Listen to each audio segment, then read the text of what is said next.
Hey YouTube, Audio-Olympian here, back with another video coming to you from the Coliseum. So you may have guessed this video today is about vinyl, analog and digital. Which do you prefer? So we'll get into that video coming up. If this is your first time visiting our channel, we want to welcome you. Thanks for stopping by. We'd appreciate the support if you took out your interconnect cable and plugged it into our like button. So yes, I did make the jump into vinyl. I know very little about turntables and vinyl, so this is going to be a whole learning process from day one. I thought I'd take you guys on the journey along with me.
So like I said, I know very little about this, but I'm not opposed to it. I've always been a CD or VHS cassette. That's what I grew up on, even cassette tapes. So vinyl was a little bit before my time. My parents had record player, which was the old, huge table stand like record player, but we never really used it, and it just became another countertop to put stuff on in our patio. So this isn't a comparison video with vinyl and digital and which sounds better. I've just always been very curious as to how the vinyl sounds and can it sound better. Some people say yes and some people say no, but I just wanted to give some of my first impressions on the vinyl sound.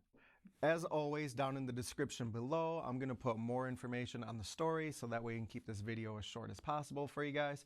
If you want to find out more details and what I actually prefer, which sound I prefer as of right now, you can read that down in the description below.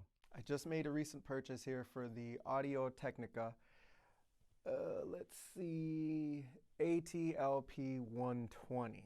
It's got a longer model number than that.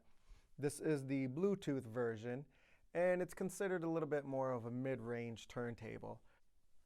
And I never really got around to vinyl. I just really preferred the sound of CDs. So I've been very curious about it over the years. So I came and made this video here for a couple of reasons. One, to just go over a little bit of what I found here with the Audio-Technica record player here, the vinyl player, and to reach out to the community for tips and advice. New vinyl listener here. If there's anything that I need to do or that I should do for my turntable here, please let me know. I want to get good sound. I want to have some good sound coming out of here. The other reason this is not going to be a comparison video, a full comparison video, is I don't have a lot of vinyl to be able to compare to the sound of a CD. So you kind of need the same music, or at least the same artists and the same songs, to be able to compare. And I don't have that. But the one thing I did really want to compare it to as time goes on here, more older style original analog vinyl versus the newly modern digital vinyl that's remastered out there. I've read a lot and seen a lot on videos here that people do say older records versus new records, they do sound different. All right, so let's talk about the Audio-Technica. Let's get into that here. the Audio-Technica ATLP120XBT-USB. Kind of a long name there, right? This is the Bluetooth version. There is an older model out there that doesn't have Bluetooth capability, but I didn't purchase it for that reason there. There was this kind of, I was in between this one and a Sony turntable. I just wanted something kind of quick. I really didn't want to buy something super entry level, and that Sony one was around that level there.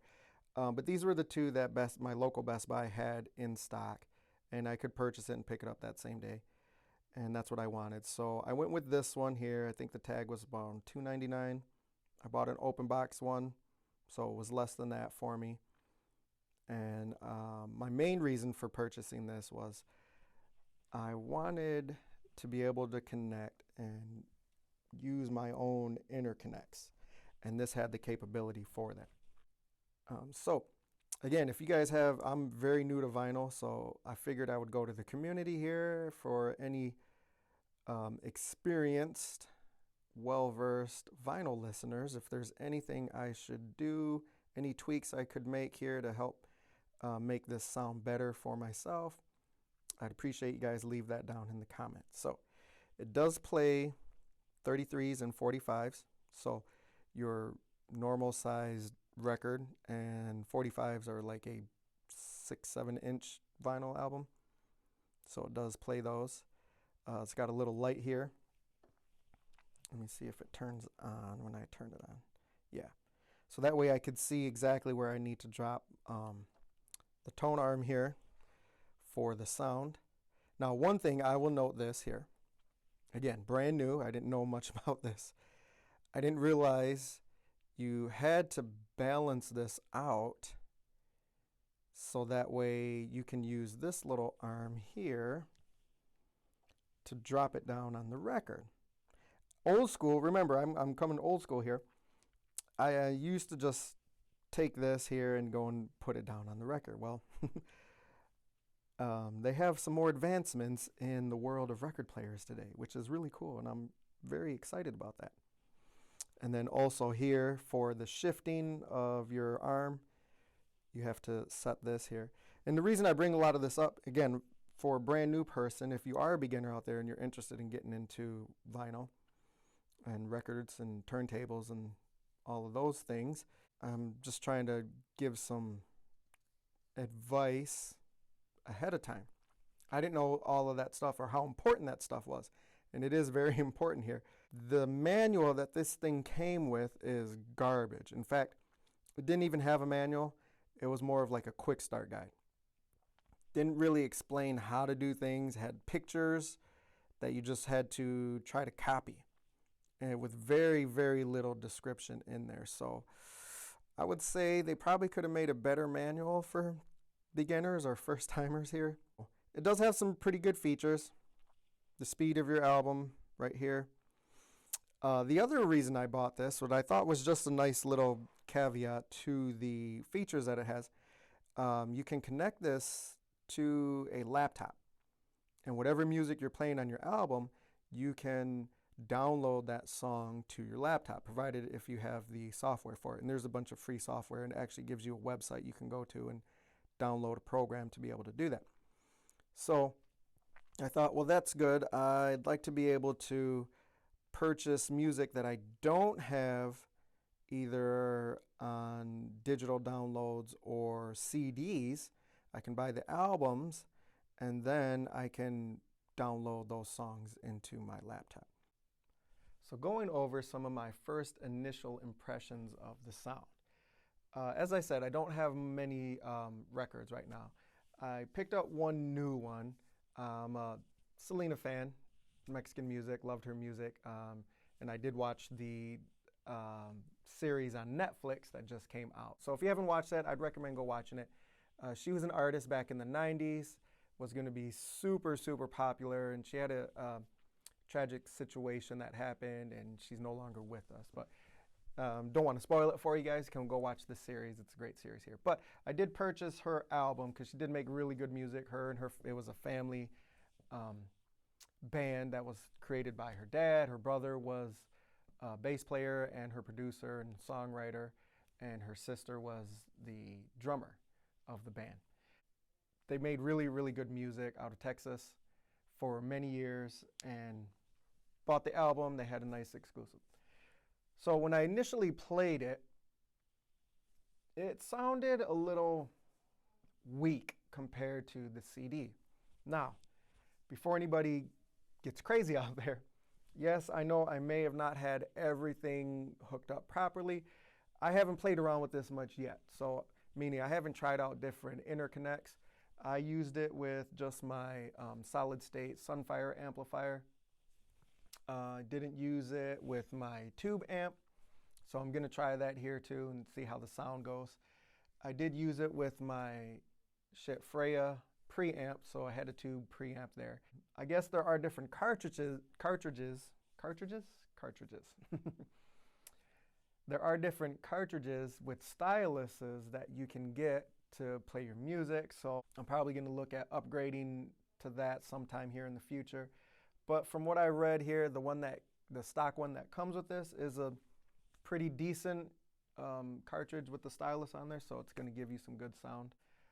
But when I did listen to it, the first time it was a little bit weak. Didn't give me that pop or explosion or washed over feeling of music coming from the vinyl as I normally get from my CDs. So it didn't seem as big either. I do kind of like a little bit of the scratchiness of the sound. That's very nostalgic. I thought I was going to hate that, which is why I stayed away from vinyl for so long here, because I like good, clean, sharp, strong sound. And I thought the scratchiness of the vinyl was going to really, really irritate me there. And to my surprise, it didn't. So for my first impressions overall, I still will prefer CD. Again, I haven't played with this yet. I haven't really listened to it. And the second album that I played, Prince album, Paisley Park album. So when I played that one, it did sound different. The highs were a little bit more sharp, a little bit more depth, still not very, very bassy coming out of this here. So I might definitely need to hook up a subwoofer if I want to get that real good low bottom end. Even though the speakers that I used are my Golden Ear and my Triton 3 has a powered subwoofer built into it.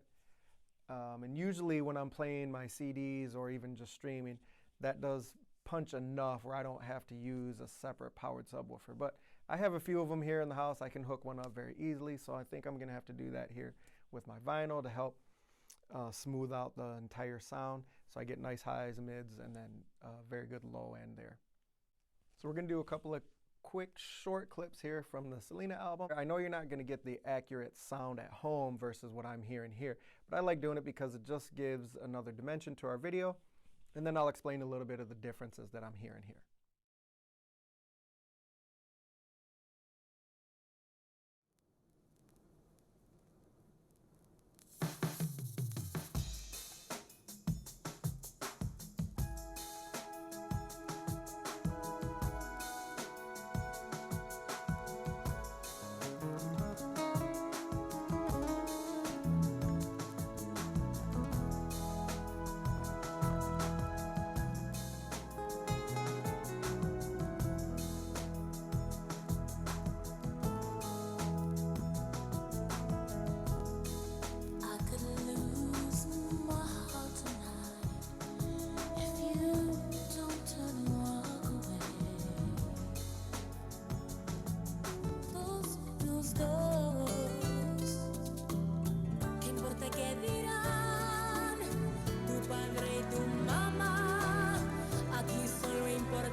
Couple of clips there for you guys.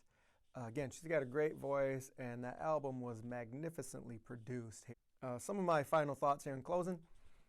When I started recording the clip just now, I noticed it sounded terrible. It sounded horrible. So I knew something was wrong with my connection, so I changed out my interconnects to a better, higher quality interconnect than what I had on there originally, and that did extremely boost up the sound quality. And it did give me a little bit more depth than the previous interconnect cables that I was using. So again, leave a comment down below if you guys are vinyl listeners and what turntable you use and what you like, any tweaks that I should make here to help get better sound quality. I'd really much appreciate that. Again, we have our 1,000 subscriber giveaway coming up very, very soon. Thanks again for all the support. Appreciate everybody watching the videos. Make sure you subscribe to the channel so that'll let you know when we kick other videos out to the tube, but it also is going to let you know about our giveaways that we have here. So thanks for watching. We'll see you guys on the next video.